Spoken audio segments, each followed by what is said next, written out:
Baik, Assalamualaikum warahmatullahi wabarakatuh.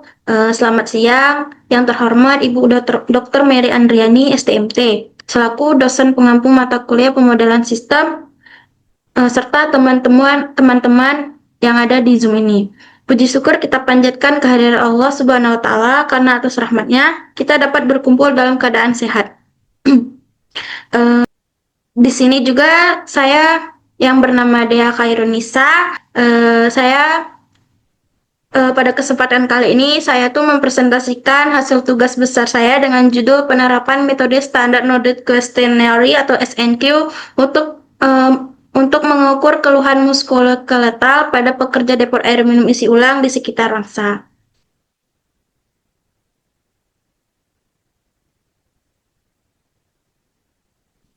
Eh, Sini ada latar belakang masalah. Yang pertama itu ada aktivitas kerja berat, di mana pekerja depot air minum isi ulang setiap hari mengangkat, mencuci, dan memasang galon air yang berkapasitas 19 liter secara manual. Selanjutnya ada postur kerja tidak ergonomis, di mana aktivitas dilakukan berulang dengan posisi tubuh membungkuk dan statis terlalu lama, yang dapat menyebabkan ketegangan otot. Terus ada keluhan muskuloskeletal atau MSDS, yaitu postur kerja yang salah menimbulkan nyeri pada punggung, pinggang, bahu, dan lengan yang mengganggu kenyamanan saat bekerja. Selanjutnya ada dampak terhadap produktivitas dan kesehatan. Jika dibiarkan, keluhan tersebut dapat menurunkan produktivitas kerja dan mengganggu kesehatan jangka panjang pekerja.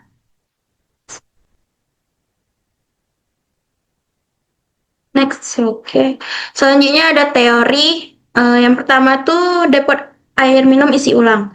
Usaha pengolahan air baku menjadi air minum melalui proses filtrasi dan UV. Pekerjaannya banyak melakukan aktivitas fisik seperti mengangkat galon 19 liter.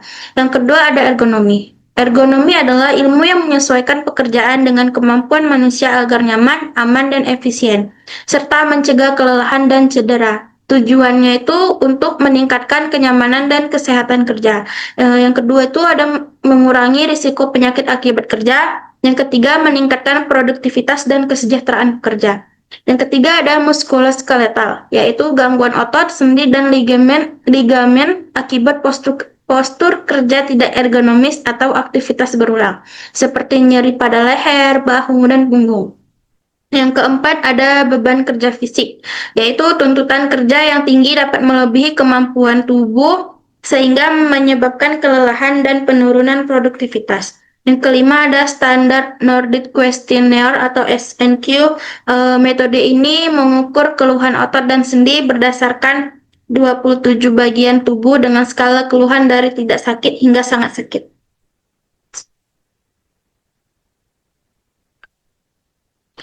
Selanjutnya ada metodologi penelitian. Di sini saya meneliti dilakukan pada bulan September 2025 di depot air minum isi ulang yang berlokasi di sekitar Kota Langsa. Lokasi itu dipilih karena aktivitas pekerjaannya melibat beban kerja fisik tinggi dan berisiko terhadap keluhan otot. Yang kedua ada variabel penelitian. Variabel yang pertama Terus ada variabel bebas atau independen, yaitu proses operasional depot air minum isi ulang, yaitu mengangkat, mencuci, mengisi galon. Selanjutnya ada variabel terikat atau dependen, yaitu tingkat keluhan muskuloskeletal yang dialami pekerja berdasarkan hasil SNQ. Yang ketiga tuh ada kerangka konseptual, yaitu menjelaskan hubungan antara metode kerja dan fasilitas kerja terhadap keluhan muskuloskeletal atau MSDS. Postur kerja dan alat yang tidak ergonomis meningkatkan risiko keluhan MSDS. Keluhan diukur menggunakan standar Nordic Questionnaire atau SNQ untuk mengetahui bagian tubuh yang sering sakit. Selanjutnya ada prosedur penelitian. Ya, yang pertama itu ada persiapan. Terus ada identifikasi masalah, ada studi literatur, yang keempat ada masalah dan tujuan, yang kelima ada pengumpulan data, yang keenam ada pengolahan data, yang ketujuh ada analisis data, dan yang kedelapan ada kesimpulan dan saran. Selanjutnya ada pengumpulan dan pengolahan data. Di sini saya mengumpul dari pengumpulan data dari ini depot air minum yang berada di Kota Langsa, yaitu memiliki 4 operator. Di sini sudah memiliki tugasnya masing-masing. Selanjutnya, dari 4 operator yang saya kumpulkan dari pengolahan data tadi, itu melakukan kuesioner dari standar Nordic Questionnaire atau SNQ. Berikut merupakan tabelnya dan skor keluhannya. Berdasarkan kuesioner yang telah diberikan, terlihat bahwa keluhan yang paling banyak dikeluhkan atau dirasakan oleh pekerja adalah sakit pada tangan kanan dengan skor 12. Di sini skor 12 terlihat bahwa pekerja pertama memiliki skor 37 dan pekerja kedua memiliki skor 31, pekerja ketiga memiliki skor 33, pekerja keempat memiliki skor 31 sehingga mendapatkan total skor 132 dari keempat pekerja tersebut. Selanjutnya untuk mendapatkan persentase itu yaitu persen keluhan, skor sama dengan skor risiko bagian tubuh operator per jumlah skor risiko bagian tubuh operator.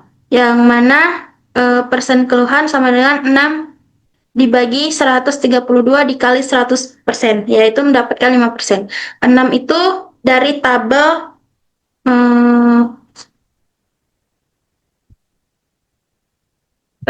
itu dari skor keluhan yang pada sakit kaku di leher bagian atas, yaitu kan mendapatkan skor keluhannya 6. Jadi presentasinya itu 5 gitu.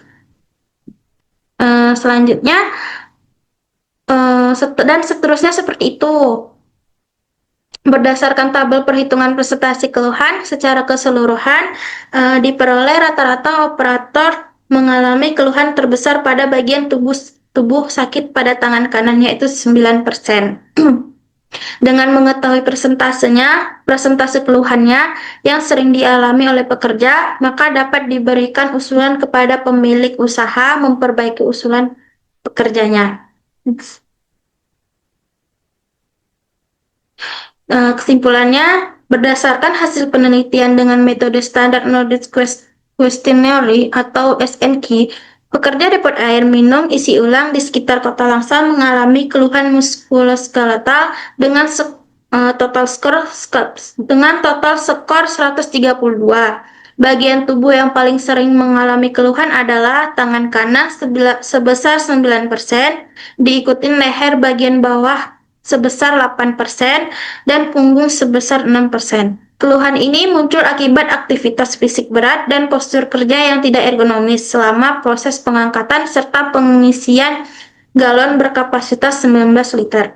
Kondisi tersebut dapat menurunkan kenyamanan dan produktivitas kerja, sehingga diperlukan penerapan ergonomi kerja untuk mencegah gangguan otot dan meningkatkan kesejahteraan kerja.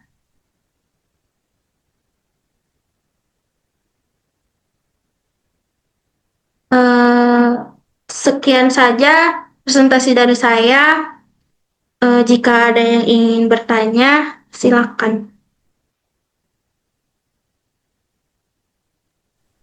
Izin bertanya. Sebelumnya, perkenalkan nama saya Sarah Sipa.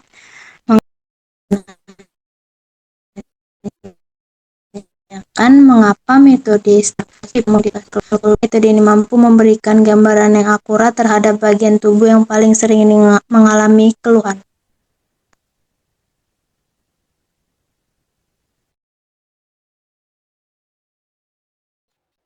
Baik, terima kasih atas pertanyaannya. Di sini saya akan menjawab metode SNQ itu kenapa saya pilih, karena memiliki kelebihan dalam mengidentifikasi bagian tubuh spesifik yang mengalami keluhan akibat aktivitas kerja berulang.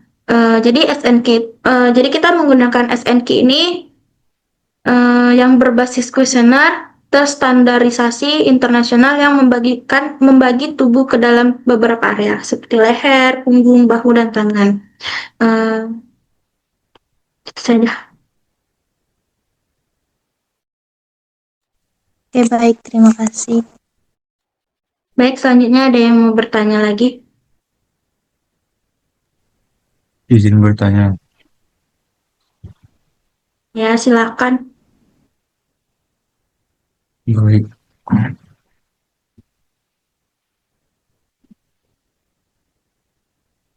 Dari pembahasan bisa kita lihat bahwa jika metode SNK ini hanya mengandalkan persepsi pekerja terhadap rasa sakit, mengapa hasilnya tetap dianggap valid dan bisa dijadikan dasar untuk perbaikan ergonomi kerja di depot air minum isi ulang? Mungkin itu. Terima kasih. Baik, terima kasih atas pertanyaannya. Di sini saya akan menjawab, yaitu walaupun SNK bersifat subjektif karena berdasarkan pekerjaan terhadap tingkat nyeri, jadi metode ini tuh tetap dianggap valid karena dilakukan secara sistematis dengan pertanyaan yang terstruktur dan fokus pada area tubuh yang tertentu.